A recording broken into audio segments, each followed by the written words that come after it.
Liviya Baş Qərargah rəisi general-polkovnik Məhəmməd Əli Əhməd Əl-Həddad da daxil olmaqla 5 nəfərin öldüyü təyyarə qəzası ilə bağlı irəli sürülən iddia böyük rezonans doğurub. Global Info xəbər verir ki, bu barədə Türkiyə mediası məlumat yayıb. Qəzanın Liviyadakı türk hərbçilərinin xidmət müddətinin 2 il uzadılmasından dərhal sonra baş verməsi təxribat iddialarını gündəmə gətirib.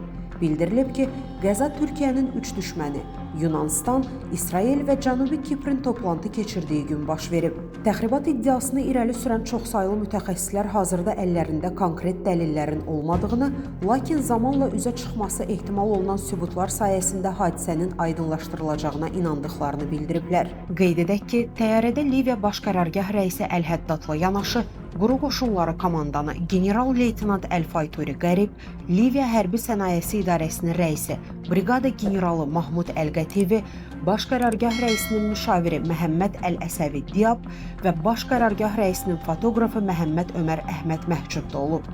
Liviya Baş Naziri təyyarədəkilərin həlak olduğunu açıqlayıb. Əziz izləyicilər, xəbərlərdən məlumat əldə etmək üçün kanalımıza abunə ola bilərsiniz.